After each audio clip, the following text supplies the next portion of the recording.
Just squeeze.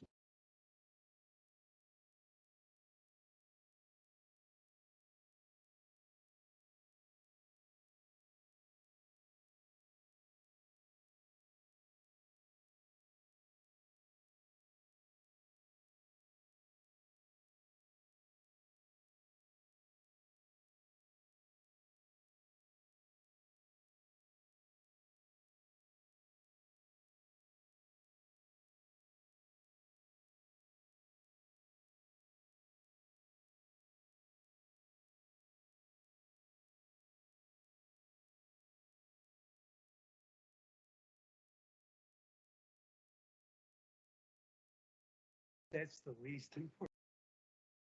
We're just trying to make you stand there and feel uncomfortable. It's okay. It's good to stand. I've been sitting for a while.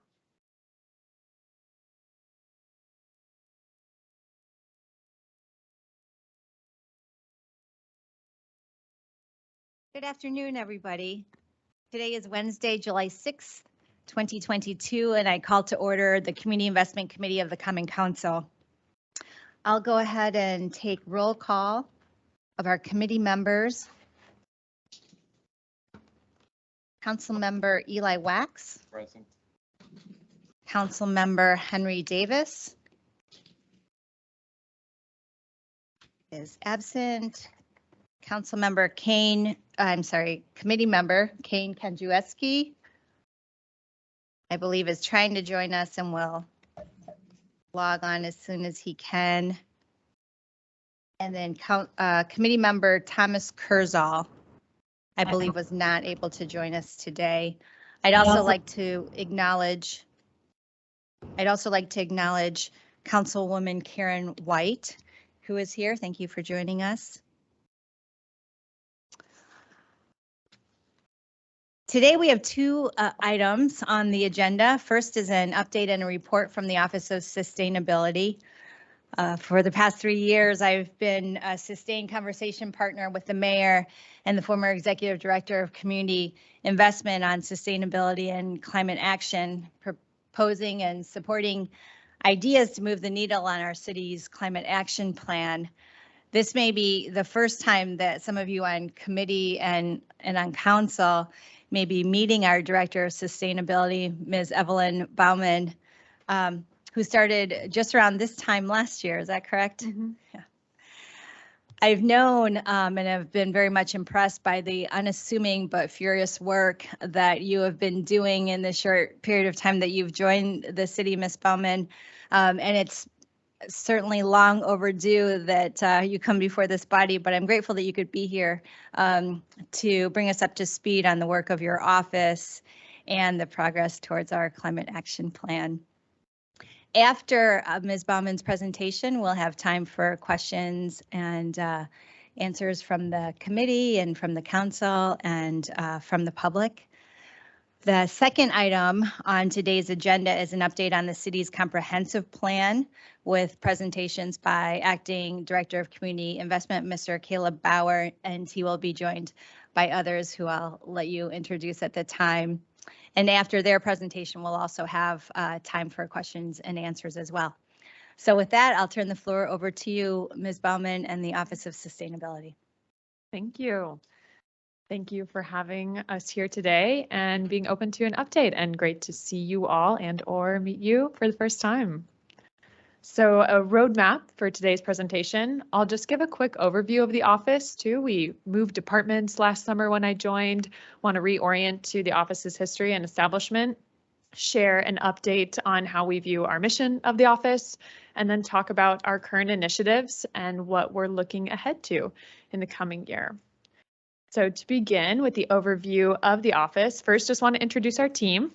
That's obviously me, and then Alex is online. I can see today he is our sustainability project manager. He joined in January, and this summer we're also joined by a climate fellow from Indiana University and their graduate program. So Barbara has joined our team this summer and just been great. We've grown 300% in the past few weeks, and that's been really fun to have that capacity build. Barbara was instrumental in creating this lovely graphic just to remind us of South Bend's road to sustainability. So highlighting some key points. In terms of this office's history, back in 2008, Mayor Lickey signed the U.S. Mayor's Climate Protection Agreement, and then later established the Green Ribbon Commission, an entity that still exists today to advise our office and stay connected to the community. And the Green Ribbon Commission at that time recommended the establishment of a municipal office of energy. And so that office's focus was really internal city government operations, looking at opportunities to reduce our energy usage and switch to renewables when possible. In 2014, Mayor Pete reconvened the Green Ribbon Commission and expanded the scope of that office, and then it became the Office of Sustainability. So looking at waste reduction, water, and energy as well. In 2016, the Common Council got involved in passing the Cleaner Energy Resolution. 2017, Mayor Pete committed us to the Paris Climate Agreement, despite the US drawing out at a national level. And then we, in 2018, also committed to the Global Covenant of Mayors for Climate and Energy, which said that our city would create a climate action plan that would create a path forward for reducing our emissions, as well as preparing for the impacts of climate change that we're already seeing.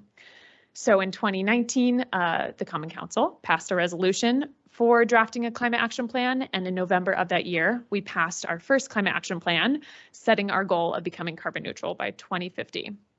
And then last summer, when I joined the office, we relocated from Public Works to DCI. And fast forward to 2050, where we will be a net zero greenhouse gas emissions city, so not polluting more carbon into the air than what we can absorb. So again, this is just debriefing what was highlighted in that timeline. We once upon a time focused only on municipal energy use. We expanded that scope as the office to government operations. So again, looking at energy, waste, water, infrastructure, other socioeconomic areas. But then really with the passage of the Climate Action Plan, looking to reduce our greenhouse gas emissions and prepare for the impacts of climate change that we're already seeing. So we have been leveraging American Rescue Plan dollars for our office this past year to begin implementation of that plan and develop new pilot programs, which I'll get into more detail later. So we have been working closely with Lawrence, who you will hear from later today, to really get our mission statement to be very clear and concise. And this is a working draft, so we'll have a final one to you once we come to a conclusion. But in short, we exist to promote solutions that address the climate emergency in South Bend. And how we do this is by informing, inspiring, and illuminating climate solutions, supporting and collaborating on community-driven climate initiatives, and then designing, developing, and delivering climate solutions from our office itself. All of those three priorities and how we approach our mission are grounded in the Carbon Neutral 2050 plan. And so again, this plan only focused on one area of how we can address climate change, which is reducing our community's greenhouse gas emissions.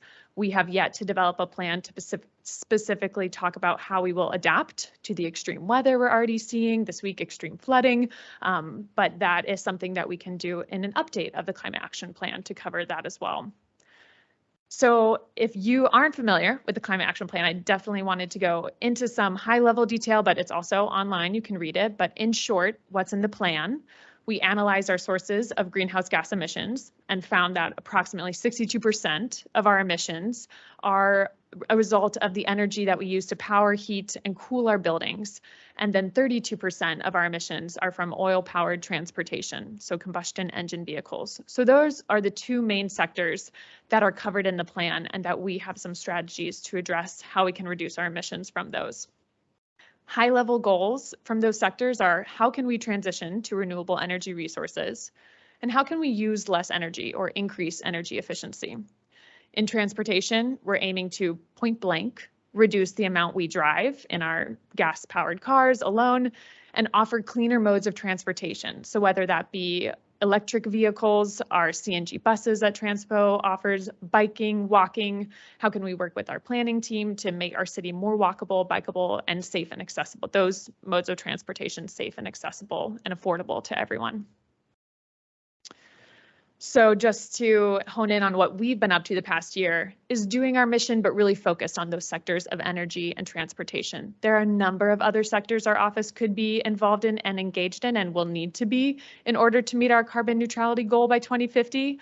But with the mandate of the plan, we've really been focused on these two particular sectors. So with that, what we've been up to over the past year in the bucket of informing, inspiring, and illuminating climate solutions. Last fall, we partnered with MACOG and Drive Clean Indiana to host a National Drive Electric Week event, an electric vehicle expo, and Notre Dame Energy, they're listed there as well, where folks could drive electric vehicles, meet owners of EVs, and learn much more about that technology. We also hosted the Sustainable Solutions Conference that Councilmember Rachel Tomas Morgan attended. You can ask her more questions about what was covered there, but over 100 individuals attended that conference, and we had panels on 3 different tracks: electrifying transportation, greening buildings, and creating a sustainability strategy for your own business. We also, this past spring, hosted an event at Notre Dame with students there, worked with their Office of Sustainability, and we piloted a Climate Action Accelerator event where we got students to help us think through different solutions that could be included in our climate action plan and ask them to prioritize which actions. So you can see them there holding dollar bills of where they would allocate their funding for different approaches to reducing our community's carbon pollution. Additionally, in addition to the educational events, we've also created some online resources. So one of our big initiatives was to get information for homeowners, especially here in South Bend, to go solar before a certain policy called net metering expired just a few days ago on July 1st. So you can go to southbend.in.gov/go-solar and read basic frequently asked questions, learn everything you wanted to know about solar and specific to South Bend especially. Additionally, we have on our website some other resources. For example, you may have heard the term green jobs, or what does it mean to transition to a low carbon economy and what economic opportunities exist in this. We have highlighted on our website a number of great resources that showcase career pathways in these fields. So the one that I'm displaying here is if you are an architect, engineer, buildings operations, or facilities management person, you can find different opportunities at the entry level, mid-level, advanced level of your career, and how to relate that to our transition to a low carbon economy, and what trainings, what expected salaries can be possible there. So we really want to make folks informed of what opportunities exist in our transition to carbon neutrality. In terms of supporting and collaborating on climate solutions that are already occurring in our community, Solar United Neighbors last summer decided, along with Solarize Indiana, decided to launch a solar co-op. So we worked with them to spread the word on homeowners that could participate in this opportunity to do a group purchase of solar. So in short, Solar United Neighbors put out a request for proposals from different solar installer companies and secured a lower rate for home solar installations. And through our efforts with them, 19 households in South Bend went solar this past year, and over 121 kilowatts of solar was installed. And here you can see the equivalence of how much carbon dioxide was avoided through these installations that are mostly now up and running, and before that net metering deadline occurred, which was exciting to us to mobilize that many people in the past 12 months, and also the amount equal to carbon that could be sequestered by almost 1,800 tree seedlings grown for 10 years. Another way that we were supporting and collaborating with pre-existing efforts, we sponsored the Renewable Energy, Solar United Neighbors Renewable Energy Day in January of this year. They were advocating for some pretty important bills at the State House this past spring that would be monumental for bringing renewable energy to folks of all income levels across our community. And we also so those are our activities in the renewable energy space. And then what we'd like to support in the transportation space, MACOG and Transpo have been embarking on a huge effort to create the Connect Transit plan. So we're always trying to promote their engagement opportunities and help them expand access to our bus system. We're also promoting Bike Michiana's Bike to Work season this entire summer-long season and helping folks learn more about safe bicycle transportation modes here in the summer and encouraging folks to attend these special events. And last but not least in our current initiatives, we have spearheaded some climate solutions from our office directly. So within the buckets of energy and our goals from the Climate Action Plan around transitioning to renewables and reducing our energy usage, we've launched these 3 initiatives, which I'll go into detail, as well as in the transportation space, encouraging electric vehicle adoption. So the first initiative I'll highlight is the Energy Assistance and Solar Savings Initiative, which we like to call EASSI for short. And EASSI is a program that assists community nonprofit organizations to complete energy efficiency and/or solar projects. And we do this by providing an energy assessment for those organizations and a 50% matching grant of up to $10,000 to implement these projects. And we're also connecting them to optional low interest loans from our partner IFF, who I'll describe in just a moment. Through this program, we wanted to make community organizations, nonprofits more resilient, so they reinvest more resources in serving residents. We also are aiming to reduce their building emissions from the energy that they use and their energy bills.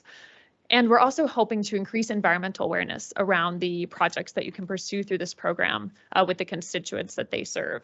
And another reason is that we wanted, again, to encourage as many organizations to go solar before the net metering deadline expired, and nonprofits are not eligible for the federal investment tax credit for solar. So we also wanted to fill that gap to help them be able to consider that technology. So our partners in this program, IFF is a CDFI, a community development financial institution. They have headquarters in Indianapolis and Chicago, and we are working with them to offer low interest loans, but also their architect who comes to conduct the energy assessments for us. And I will mention this program was piloted in Bloomington, Indiana last year. That's how we got connected with IFF amongst their other work here in the community and decided to launch the program here. So it was modeled after a successful launch in Bloomington. So kudos to Bloomington and their director of sustainability who coached us through launching this program. And we've also been working with CDFI friendly South Bend to help us connect to nonprofits in the area and other sources of financing for them. So eligible organizations for EASSI include nonprofits, schools, nonprofit early childhood education centers, public libraries, medical facilities, and grocery stores. And we've split up the entities participating in this program into 2 cohorts. So we welcomed our spring cohort in February of this past year. You can see the organizations listed here on this slide. So 8 organizations in the spring cohort. And they all have now received their energy assessment, are in the process of determining their projects or already have. And we welcomed 11 organizations in the fall cohort just last week. So a number of them just received their energy assessments last week and will be deciding their eligible projects over the next few weeks and months. So here are some photos of IFF's architect, Donna Sink, who we've been working with quite closely, conducting energy assessments on site. The NNN, for example, is expanding their solar panel array on the top of their building. Here she was last week working with a number of the organizations in the fall cohort, going around their building and identifying opportunities for energy efficiency improvements or whether they're a good candidate for solar. She's also pointed out a few other just great facility management tips for their building. So after Donna conducts that on-site assessment, the nonprofits in the program receive an assessment report in which it prioritizes different energy efficiency projects they could do, helps them track their utility bills, and we will be requesting more information once they undergo their projects to see how big of an impact the projects that they pursue through this program will have on their bills and their carbon emissions. So eligible project examples through this program what is highlighted in this report is you would really benefit from solar. You would really benefit from upgrading your HVAC equipment. It's on the fritz, or it's a 30-year investment. We want to make sure you're investing in the highest efficient equipment possible. Energy Star appliance upgrades, LED lighting upgrades, water heating upgrades, air duct sealing, weatherization, or window replacement. Another awesome component of this program is that we've been building a bit of a cohort community amongst all the organizations participating. So we've been hosting webinars about Solar 101, as well as rebates that are offered from the utility. So what programs already exist that we can make folks more aware of and help them make their projects more financially sustainable. And then there's a photo of us gathering in the spring too with some of the spring cohort members at La Casa de Amistad and talking about the various projects that they're going to pursue. And already we've had 4 of the spring cohort organizations commit to solar, and over 300 kilowatts are combined for solar energy potential through those projects. So again, there are the equivalents of what we're looking for in terms of carbon emissions reductions, but we were really excited to see so much interest in solar, especially before that net metering deadline, which I can talk in more detail about. Other organizations are considering LED lighting upgrades, rebalancing their chiller, and more efficient HVAC systems.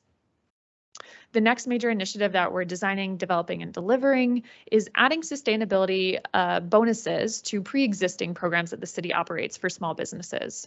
So within our facade grant or neighborhood corridors program, we are hoping to incorporate the following improvements that businesses could receive extra funding for when they apply for those programs. So this is a list of sample projects that they could pursue and receive additional funding for. Some ones highlighted here with the photos are a white reflective roof that helps reflect sunlight, so keeps your building much cooler. Permeable pavers that absorb rainwater much better when there are extreme precipitation events, and rain gardens, a similar effect there.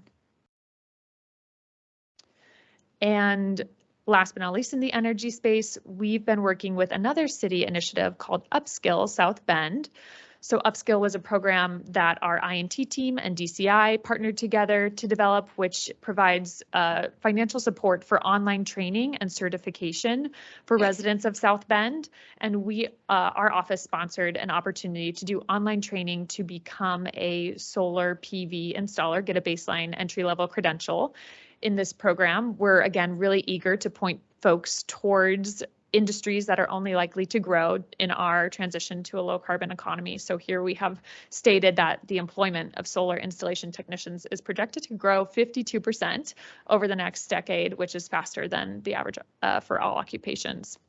And so through this program, we have 6 participants who are participating this summer in the online training, and they will receive that center of the circle, the PV associate credential, which will prepare them to either specialize in another space listed in that circle or many of the roles available in this field, except that baseline credential. And so a number of folks are from Crossroads Solar who are participating in this program. We've had conversations with the union about opportunities for employment once folks receive this credential. So we're really excited where this opportunity could lead. And within transportation, our office has also been spearheading EV charging stations. So these are the 2 that we currently operate. One is at Howard Park and the other is here across from this building at the City County building. And this year we'll be installing new charging stations at the downtown parking garages and then at the Potawatomi Zoo and at the Century Center. So looking ahead, in the bucket of informing, inspiring, we will be updating our website, so all of this awesome information will be easily accessible there. We're also excited to be planning again for the National Drive Electric Week with our partners, Maycog and Drive Clean Indiana, so keep that on your calendars. In terms of supporting and collaborating, I mentioned that the Green Ribbon Commission still does exist. We've met 3 times since I began, and so that's a group of 20 to 25 community members who get together on a quarterly basis, and we talk about sustainability initiatives across South Bend, but also what our office is up to and get their expertise and insight on it, and let us know if there are initiatives that you know of that we should be partnering with and supporting in our role through this office. Again, in looking ahead to next year in terms of designing and developing programs directly, we are hoping to launch a 2nd year of EASSI for nonprofits. We hope to continue to be embedded into the small business grant programs. We are also working to develop an EV plan. So right now the city will own and operate 9 charging stations, but with that landscape poised to change dramatically over the next few years with so much federal investment, we do want to determine what is the best role for the city in terms of supporting EV charging infrastructure and how we can partner across the community to make it possible for everybody to drive electric and receive charging that they need if they don't have garages, et cetera. So really thinking critically about our role and also fleet electrification plans, et cetera. And working with our home repair team to make sure that our housing programs have a sustainability focus, that's greener homes, and devising a more cohesive solar strategy for the city itself and our solar goals. And last but not least, we also are slated to update the climate action plan, which I reviewed. That is updated every 3 years, but we will want to come back and have a discussion in a few weeks, I think, about if that timeline is appropriate given the pandemic delays, given staff in transition, and how much work we still have to do on implementation side. Even so, we could consider a 5-year update timeline. We're also laying the groundwork, though, regardless of when we decide to update the climate action plan, by drafting a community-wide survey that our climate fellow Barbara has been spearheading, which we're really excited about, and also having one-to-one conversations with key stakeholders that we really would like at the table for that climate action plan update when it does happen. And then we've also been playing a key role in supporting the comprehensive plan update process. So you'll hear much more about that from Lawrence and team in a moment. So that is our update. Open for questions now. And all of our contact information is there. Thanks so much. You talk as quickly as you work in this short period of time. So thank you. That's incredible work that you've presented to us. I'm going to turn to committee members for questions first, but I do want to acknowledge members who were online, and I failed to recognize Council Member Sheila Nitzgotsky joined us online, and Community Investment Committee Member Tom Kurzal joined us online. Clerk, if you could let the record show that. So committee members first. Questions? Mr. Watts. No questions. I just wanted to thank you. It was very informative. I learned a lot, and I'll definitely follow up on some of those. So thank you. Committee members first, Mr. Kurzal, do you have any questions for our presenter?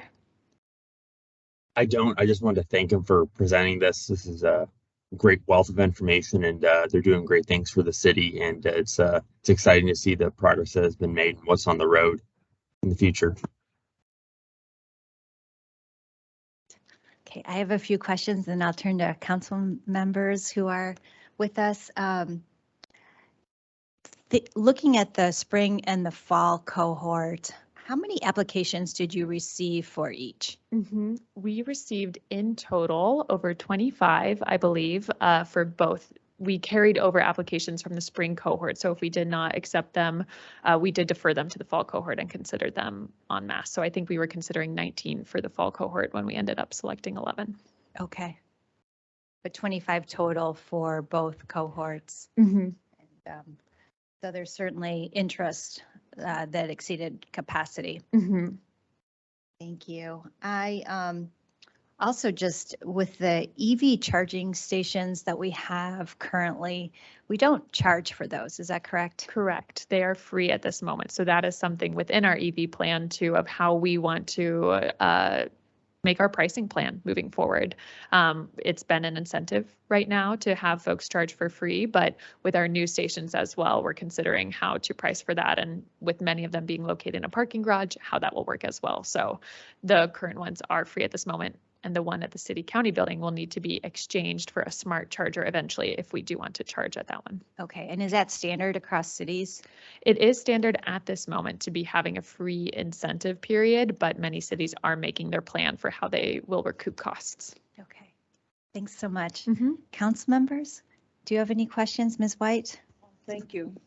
I would like to thank you for your presentation. It was very informative and great information, very exciting as well. I was very thrilled to see the bonus to small businesses and just want to have a little bit more information. How do you reach out to those businesses, and what is that process as well? Yes, I can get back to you on Okay, that too, please. because it's in development even as of a meeting tomorrow. So as of next week too, should be able to get more information to you. But I think as I look at that, I look at the work that the city has done with the corridors. This is just another level to ensure that, especially with our small businesses, that they have every opportunity to become successful. So I'm very pleased with that.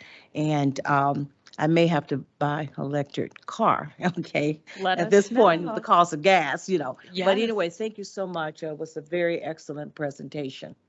And there's a great Facebook group, Michiana Electric Vehicle Network too. If you're interested and want more information, you can go there and learn more. Thank you. Thank you, Councilwoman White. Councilwoman Sheila Nitskatsky, do you have any questions? Nope, no questions at this time. Just thank you for the presentation. It was very informative. Okay, well, with that, I think we exhaust any questions, and I'll circle back one more time with the committee if there's any additional that came up.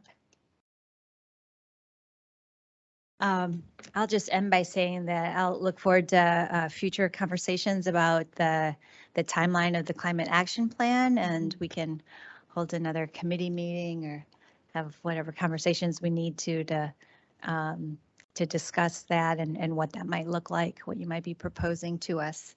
Actually, I apologize. I would like to turn to the public and see if there's any questions there. People who are online, please raise your hand if you have a question that you would like to ask. But if there's anyone here in the chamber with questions, please feel free to approach the podium.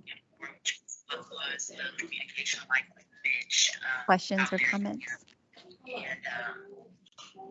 yeah, she filled in that gap pretty quickly there.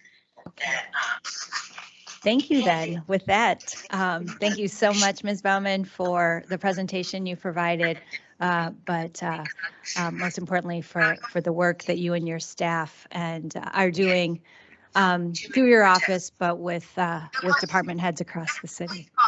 Thank you. they were saying it was. Yeah, that was it. No, I just saw 235, but I don't know if you have the 235 number. And so they just Justin, can you get Dawn? Okay. Good evening,